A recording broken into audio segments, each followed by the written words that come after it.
Welcome and thank you for joining us today for this in-depth look at how to homeschool or how to develop a homeschool plan with Sonlight. I have with me today two of Sonlight's homeschool advisors, Marcy and Barb. Good morning, ladies.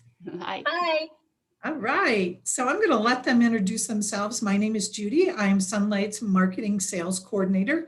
And also a veteran Sonlight homeschool mom. So I've done this high school thing a few times, just like these ladies have. So Marcy, tell us a little bit about yourself. Well, I'm an advisor and I homeschooled my two girls, K to 12 with Sonlight, and graduated both of them. And both of them went on to college. And actually one's still there. So not that long ago. Awesome. Thank you. We're glad you're with us today. Barb, good morning. Good morning. So yeah, I homeschool my kids as well, two sons from K to 12 using Sonlight only. And they're both married, got married in 2017 and have both, well, my youngest is almost graduated. He's got one more semester. He's finishing up his certifications in cybersecurity. And then my oldest graduated from university as well. Excellent. So you ladies know what you're talking about when we talk about Sonlight in high school this morning. So let's talk about first big picture. What does Sonlight offer for high school? Do they have what customers need in order to be able to successfully take their students through high school? What do you think? I would say absolutely everything. And that's what we use only Sonlight the entire, K through 12, and especially in high school. So basically, we offer math, we offer history, Bible literature, which would be the literature could be the English component. We offer science and we offer electives. And outside of that, I don't know, what else. Driver's ed, we offer that as well. Mm-hmm. So yeah, I think we offer everything that we need for high school. Excellent. So Marcy, maybe you could talk a little bit about the high school level history Bible literature. How is it designed and formatted? Sure. So I think the most interesting thing about it is that it's designed for self-direction. So your student will have a guide and you will have a guide. And that confuses a lot of people when they get to high school because they're not expecting that, and it comes and they're like, I don't know what to do with this.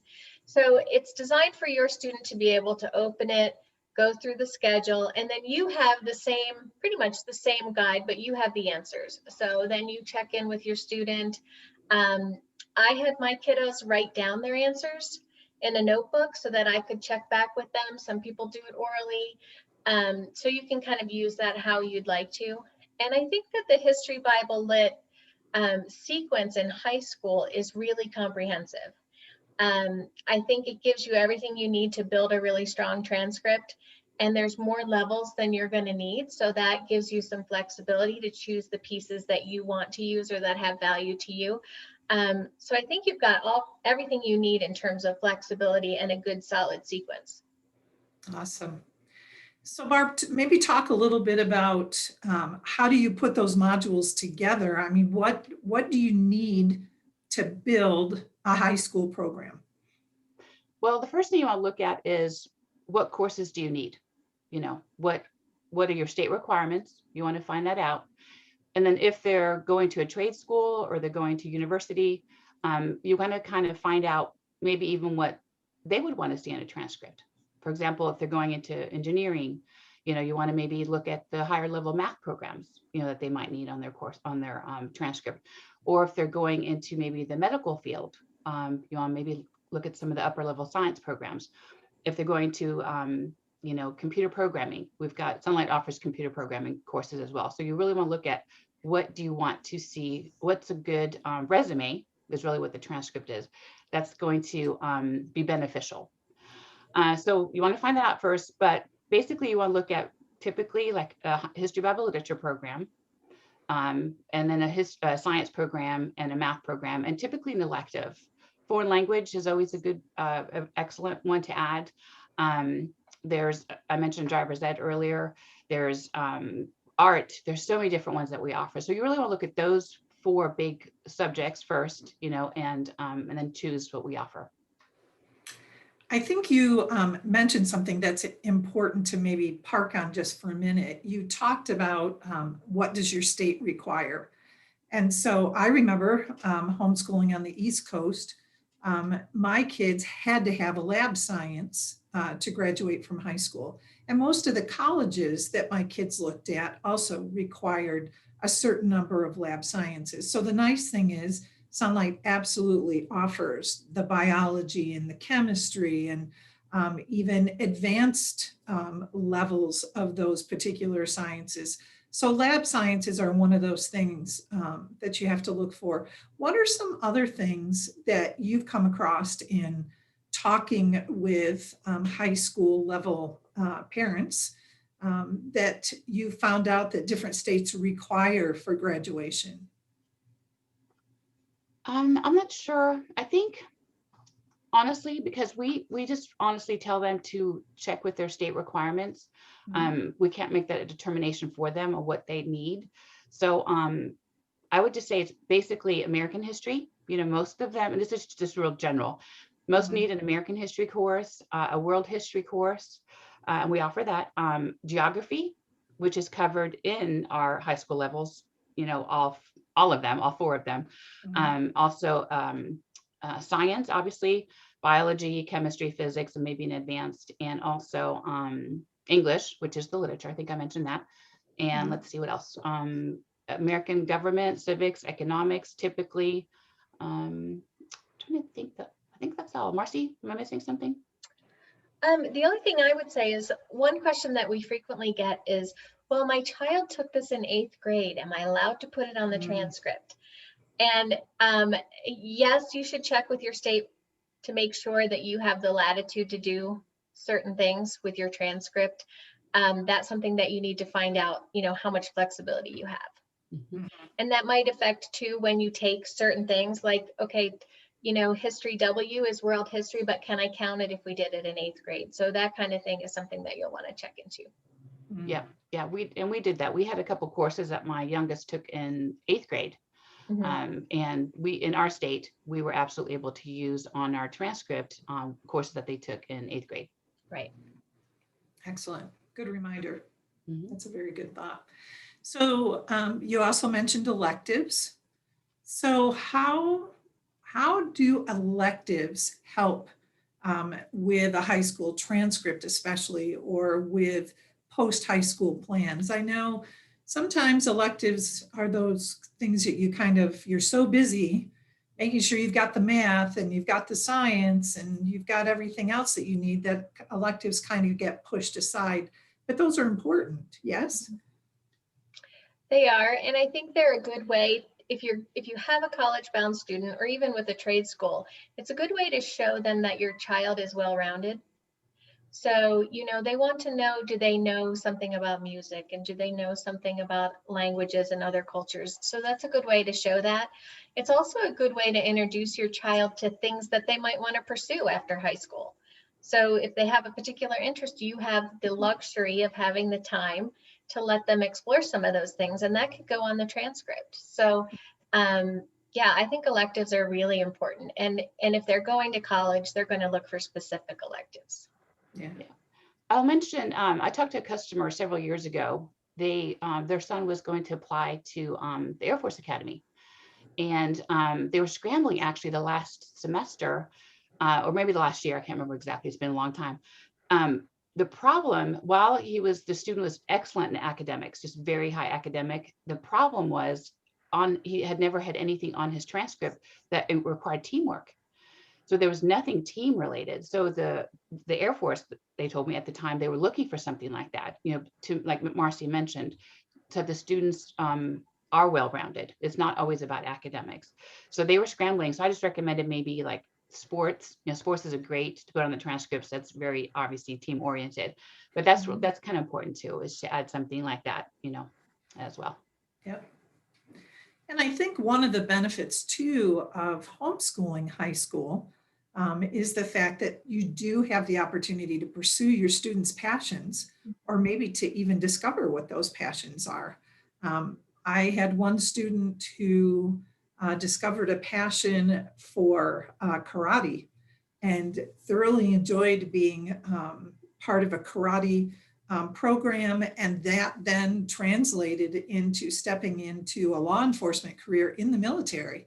And so not something I would have ever imagined for that child, but by discovering that passion through sports, essentially, she then discovered a whole different direction than she had imagined. So yeah, I think electives certainly are important. And as you mentioned, Barb, I think it demonstrates a depth to a student's experience when they're coming through high school. So let's talk specifically about what it looks like to make a high school plan. So I want to give you like a hypothetical family scenario and see what you guys would maybe recommend for this family. So we'll do a couple of them. The first one, let's say we've got a family who, and this is probably more typical this year than any other year. Let's say you have a family who pulled a sophomore or a up and coming sophomore out of public school because of the pandemic and the need to stay remote, and they tried virtual learning last year, and that really wasn't terribly successful. And so here you have a student who's about to become a sophomore. They do have plans for college. They have plans to step into some sort of medical field, though they don't know what that might be. So what would you recommend for them for their last 3 years of high school? My first question to a family like that would be, are you planning to go back to your high school? And if you're planning to go back to your high school, that would be your first stop. What are they going to want to see to keep your student on track for graduation? And what are they going to accept when you come back? How is that going to work? So that would be my first question. And then after you know that, you can kind of work backwards.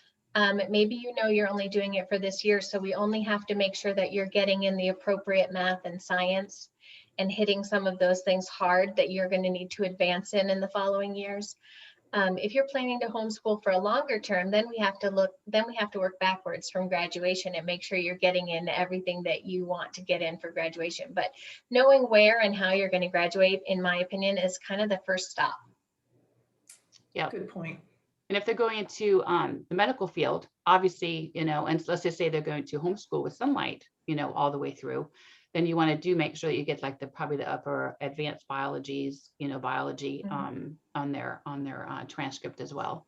And if they are going to work, with Sonlight or work through Sonlight for their 12th grade, I would also recommend that they get the transcript from the high school that they attended, for their 9th grade year, because that 1 year transcript, in addition to their sophomore, maybe it was a semester of sophomore year, in addition to what the parents are going to generate, a transcript needs to be stapled together, because that's going to be their entire transcript, what they've already taken and what the parents will then generate. Good point. I think the math sequence would be important in that area too. Obviously, you have to have certain math to do certain sciences. And I think a lot of people don't realize that when they get to high school, is that the math and science sequence has to go together. I got to, physics, and my child hadn't had trigonometry, and we had to scramble to figure out where to get trigonometry in time for her to complete the physics. So yeah, you need to make sure that those things are going along at the right pace. Yeah. So let's stop there real quick. So what math prerequisite do you need for chemistry? Algebra. All right. And is there a math prerequisite for biology? No. There is for economics. Economics has one, algebra too. Very good. Good point. And Excellent. chemistry needs trigonometry, just so you know. Yeah. Very Or good. not chemistry, physics. Sorry. Physics does. Yeah. Yes, physics does. All right. Yes, I was like you with my oldest child that I took through high school. I did not realize as we came up on chemistry that there was an algebra prerequisite. So we did a little scrambling too. Yeah. All right. So what about the history Bible literature component? Sonlight's history Bible literature is split into modules. let's talk about those modules a little bit. What does that even mean? Yeah, so a module is, I would say half of the history Bible literature program. So there's two. There's the history module, which is usually the 120, 220, 230, and so on. And then there's the literature module, which is the English component. You can mix and match those. We have the complete history Bible literature. I'll use 100 as an example. We have the complete history Bible literature 100 package, which would be the 120 American history and the 130 American historical literature. So that's two courses. However, say the student or the parent's not interested in using maybe the 130 literature, they could actually maybe use the 230, which would be the classic literature. So they really mix and match in the high school levels, depending on what you need, what your interests are. One thing to keep in mind though is they are integrated, the history and the literature, except for the 200. That one, the church history and the classic literature are not integrated, but other than that, they go really well together. So if you can stick with it, then that's a good option. Mm-hmm. Yeah. 230 is a nice level. I remember we, in the upper level of high school for one of my students, we were doing a world history that we needed to grab. But that 230 classic literature just was really intriguing. And so it was very easy to substitute and use that literature to go with the world history, and made for a great year. We also have another literature at the electives level, a British literature program, which a lot of people find exciting to use. There's a lot of amazing literature in that level. So, all right, so we put together a history Bible module with literature, language arts, English module, and that gives you the history Bible literature component. And then we add a science and a math and electives. So let's talk about a different family. Let's say you have a family whose child has been homeschooled from the beginning with Sonlight, of course. And they are now stepping over the threshold into high school this coming fall. And they're pretty confident that college is not on their radar. They have interest in mechanics and are looking at potentially a trade school option post high school. So what would your recommendation be for building a high school program for a student with those goals?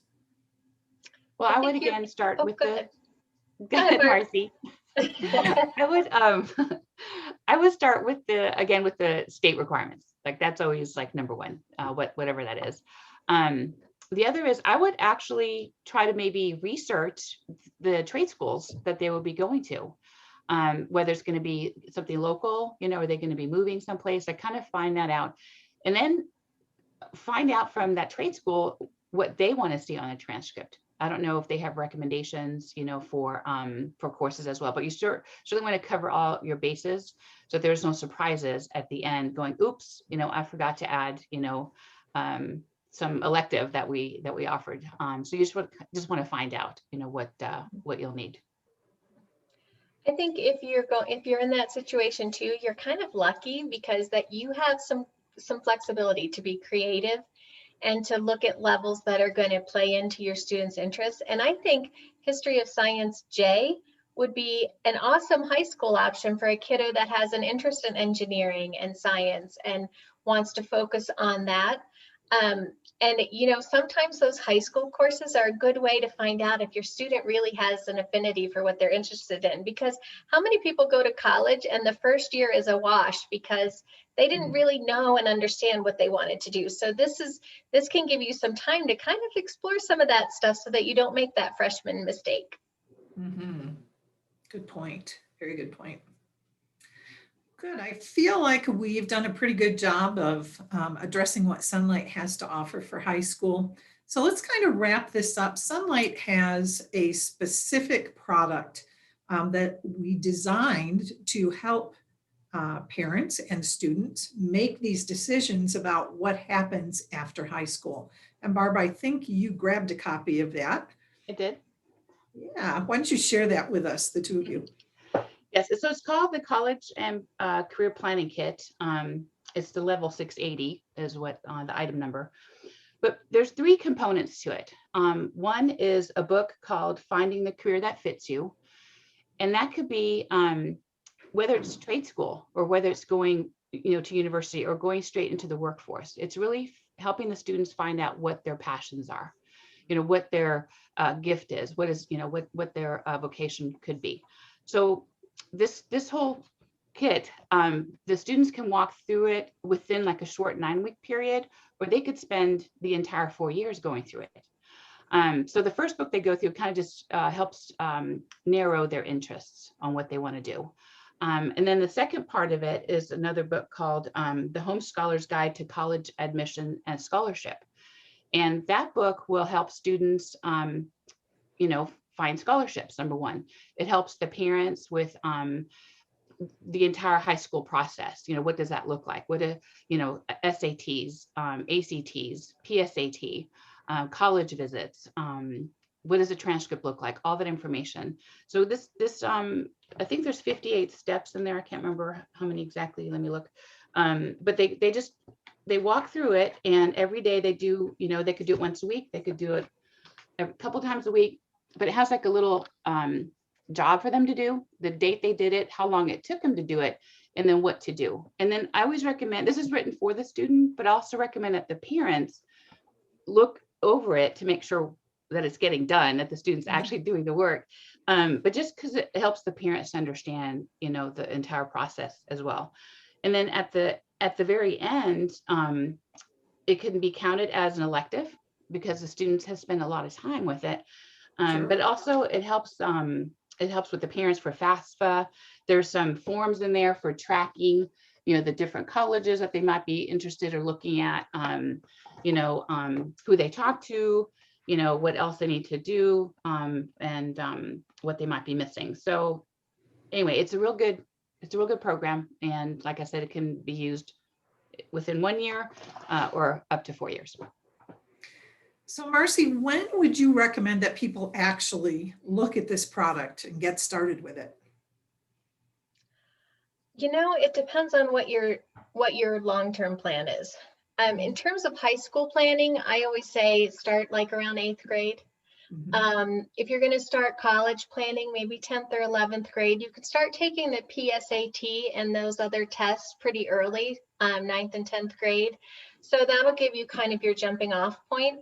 And I think, the earlier you start, the more interest you're going to identify, and you're going to get a more clear idea of where your student is heading, and that can inform how you're planning your high school sequence. So, the sooner the better, in my opinion. I don't know, Barbara might disagree with me.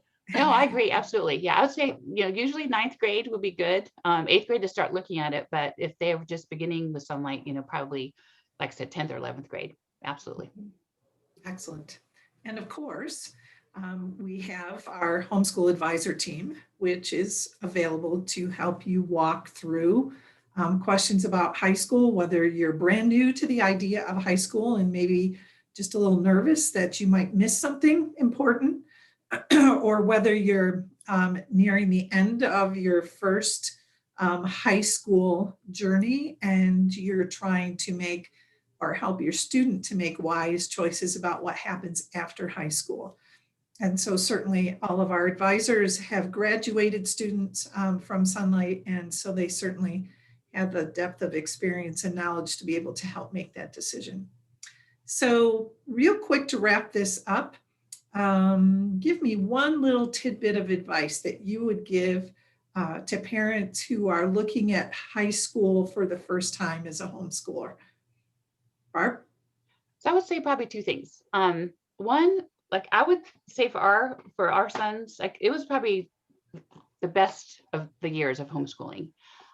While I enjoyed the younger years, honestly, the high school years were probably the best, just because you can see how they're growing and what their interests are, and the relationship changes, and you can see them make mistakes and let them make mistakes. Absolutely. But they kind of have to own it, and they have to kind of figure out, what their like their time management style, or how driven they are, or what they want to accomplish. So you kind of just sit back and kind of enjoy, how it plays out. And number two, I would say a big thing I wanted to mention earlier is in those history, Bible, literature programs, there are lots of questions, like tons of questions for every single chapter. And so don't feel that just because we've added all those questions in there that the students has to do them, because it could be overwhelming. I mean, it could be hundreds of questions, for a book. So pick and choose, like Sonlight Way, pick and choose and leave the rest, and use what works for you best. And I think that's it. Like that's all I have. Awesome. Hey, Marcy. So the first thing is don't be scared. Because I think that high school feels really scary because this is when it counts. And so people get very, very nervous and afraid. And an interesting thing that I learned when my kiddos went to college is that my one that's in college right now is taking a college literature course in which she's reading 4 books in an entire semester. And I thought, why was I so worried about the sunlight? Because it prepared them so well. And also, some people are kind of afraid of that self-directed thing, like, they won't do it, or, can I really just let them go? And that is awesome preparation for the future for your kiddo, because they are learning how to manage their time. They're learning how to think independently. They are learning how to learn for the sake of learning, not just because somebody told them they had to do it. All of those are really good skills. So you're not just looking for the academic skills in high school, you're looking for the skills that are going to prepare them for whatever their future is. They need to know how to get up and go to work, or how to crack a book and read that chapter, and that's what this time is for. Awesome. Well, thank you both. I think what you shared was excellent, not only specifically about how to create a Sonlight program, but also just sharing from your experience of homeschooling high schoolers. So thanks, ladies. Hopefully what we've shared here today will be certainly encouraging and also full of lots of practical ideas for those who are facing the journey of homeschooling high school. Thanks again. Thanks. Bye. You guys.